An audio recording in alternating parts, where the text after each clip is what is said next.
नमस्कार दोस्तों, आज हम अपने लेक्चर में दयाराम साहनी जो कि जिन्होंने भारतीय पुरातत्ववेत्ता थे ये, इन्होंने बहुत सारी हमारी जो एक्सकैवेशन साइट्स थी या हमारी जो पुरातत्व स्थल थे, हड़प्पा की खोज इन्होंने की थी। तो इनके बारे में कुछ बातें हम अपने लेक्चर में पता करते हैं, ठीक है? और मैं कोशिश करूँगा काफ़ी कुछ इस लेक्चर में आपको दयाराम साहनी के जीवन के बारे में नॉलेज देने की कोशिश करूँगा, ठीक है? देखते हैं, स्टार्टिंग हम करते हैं दयाराम साहनी के बारे में। राय बहादुर दयाराम साहनी ये 16 दिसंबर 1879 से लेके 7 मार्च 1939 तक एक भारतीय पुरातत्वविद थे। देखो इस डेट को लेके थोड़ा कंफ्यूजन है, ठीक है? जिन्होंने 1920 से 21 तक हड़प्पा में सिंधु घाटी स्थल की खुदाई का पर्यवेक्षण किया, मतलब खुदाई करवाई या एक तरीके से ध्यान रखा उसका। हड़प्पा की खुदाई पर पहली रिपोर्ट 29 मार्च 1921 को जॉन मार्शल द्वारा प्रकाशित की गई और यही कारण है कि इतिहासकारों ने हड़प्पा की खुदाई का काल 1921 ईस्वी माना। इतिहासकारों ने, क्योंकि उस वक्त रिपोर्ट आई तो उसी वक्त को माना उन्होंने। जॉन मार्शल के शिष्य साहनी, मतलब उनके एक तरीके से स्टूडेंट ही मान सकते हैं आप, 1931 में भारतीय पुरातत्व सर्वेक्षण यानी एएसआई के महानिदेशक नियुक्त किए गए। 1931 में जब अंग्रेजों का राज था तो एक इंडियन का भारतीय पुरातत्व सर्वेक्षण में एक अधिकारी बनना या एक हेड बनना, महानिदेशक बनना बहुत बड़ी बात थी। इस पद पर उन्होंने 1935 तक अपनी सेवाएं दी। कुछ और प्रारंभिक जीवन के बारे में ये देखिए, इनका एक प्राचीन जो कि फोटो है, बहुत ही शानदार। राय बहादुर दयाराम साहनी जो है उनका फोटो दिया गया है यहाँ पे। प्रारंभिक जीवन देखते हैं। दयाराम साहनी का जन्म 16 दिसंबर 1879 को पंजाब के शाहपुर जिले के बेहरा शहर में हुआ था। इन पंजाब के थे ये मूलतः। और साहनी ने पंजाब विश्वविद्यालय से संस्कृत में स्वर्ण पदक के साथ स्नातक की डिग्री प्राप्त की, यानी संस्कृत के अच्छे जानकार थे, स्वर्ण पदक विजेता थे। इन्होंने 1903 में और ओरिएंटल कॉलेज से एमए की परीक्षा में शीर्ष स्थान प्राप्त किया, यानी एमए की परीक्षा में भी अ, शीर्ष स्थान प्राप्त किया, मतलब ब्रिलियंट स्टूडेंट थे। इन उपलब्धियों के फलस्वरूप साहनी ने भारतीय पुरातत्व सर्वेक्षण द्वारा प्रायोजित संस्कृत छात्रवृत्ति जीती। संस्कृत की एक छात्रवृत्ति भी मिलती थी, वो उनको मिल गई और अपनी शिक्षा पूरी करने के बाद सर्वेक्षण में भर्ती हो गए। ये इनका प्रारंभिक जीवन हम कह सकते हैं। अब इनके आजीविका के बारे में हम डिस्कशन करते हैं। 1903 में साहनी को पंजाब एवं संयुक्त प्रांत सर्कल में तैनात किया गया, जहां उन्होंने जेपी वोगेल के अधीन काम किया। मतलब जो स्टार्टिंग में जो ऐसे सिलेक्ट होते हैं वो किसी न किसी के अंडर में उनको काम करना पड़ता है। साहनी 1905 में कसिया यानी कुशीनगर में जनवरी-फरवरी 1906 के दौरान जॉन मार्शल के अधीन बिहार के राजगीर में खुदाई में शामिल थे।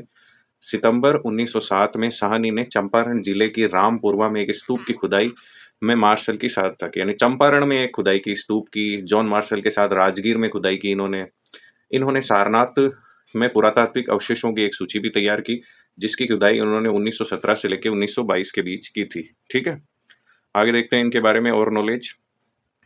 इनके जन्म और मरण के बारे में भी इसमें नॉलेज दिया गया है। 16 दिसंबर 1879 में भेरा पंजाब प्रांत का, जो भेरा है ब्रिटिश भारत का, अब पाकिस्तान में चला गया वो। इनकी डेथ हुई थी 1939 में और 7 मार्च को रोहतक पंजाब में, लेकिन कई जगह ये जयपुर लिखा हुआ है, ठीक है? हड़प्पा की खुदाई के लिए इनको मेनली जाना जाता है। 1907 से 1909 तक वसंत ऋतु में मार्शल के साथ इन्होंने सेहट मेहट स्थलों का उत्खनन किया, जिससे प्राचीन शहर श्रावस्ती के स्थल के रूप में पुष्टि हुई। बाद में इन्होंने 1927 और 32 में के दौरान महानिदेशक के रूप में स्थलों का उत्खनन किया। कई सारे स्थलों का उत्खनन इन्होंने किया था।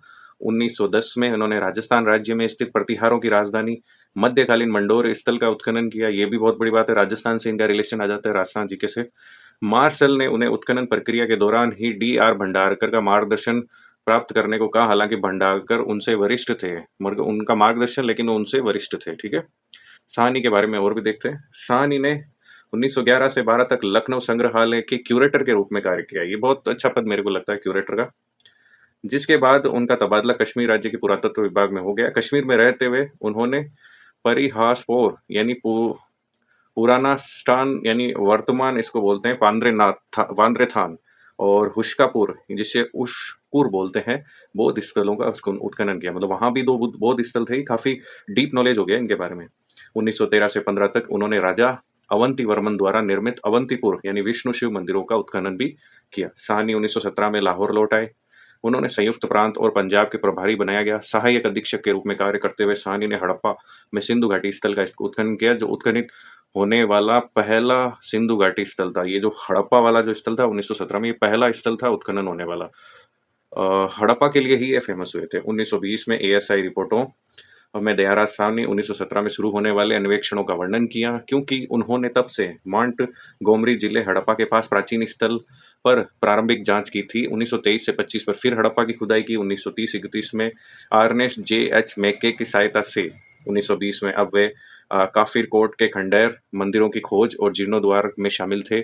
साथ ही गांधार से संबंधित क्षेत्र पूर्व इस्लामिक राजाओं द्वारा शिलालेखों के रिकॉर्ड का अनुवाद कर रहे थे। मतलब बहुत योगदान है इनका। 1925 में साहनी का तबादला दिल्ली और भारतीय पुरातत्व सर्वेक्षण के उप महानिदेशक के रूप में हुआ। जुलाई 1931 में उन्होंने हैरोल्ड हारग्रीव्स के स्थान पर एएसआई के महानिदेशक का पद संभाला।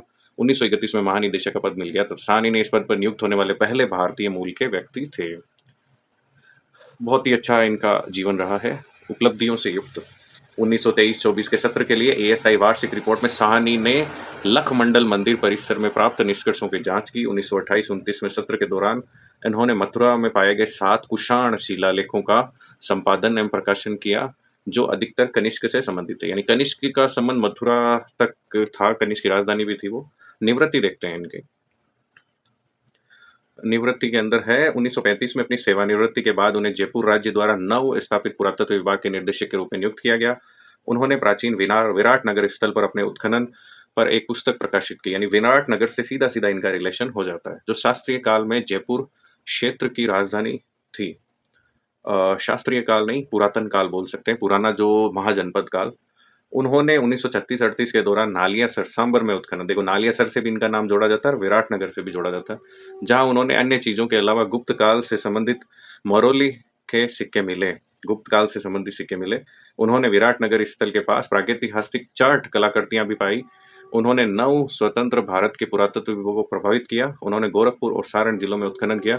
दुर्भाग्य से उत्खननों के बारे में ज्यादा जानकारी नहीं है, उनके उत्खननों के बारे में इतनी जानकारी हमें अवेलेबल नहीं है। आगे देखते हैं सम्मान क्या क्या मिला उन्हें। मार्च 1920 में रावलपिंडी में आयोजित एक दरबार में पंजाब के राज्यपाल द्वारा साहनी को राय बहादुर के पदक से सम्मानित किया गया था।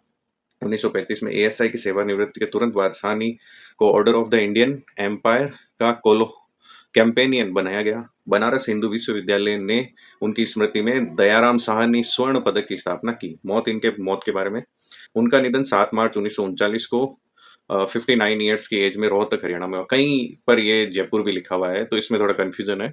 तो ये था एक हिडन कैरेक्टर जिसको हमने बुला दिया है इतिहास के अंदर, राय बहादुर दयाराम साहनी को, जिन्होंने हड़प्पा की खोज की थी और वह पहला स्थल था सिंधु घाटी सभ्यता का। ठीक है, आई होप आपको मेरा ये नॉलेज देने का तरीका अच्छा लगा होगा। धन्यवाद।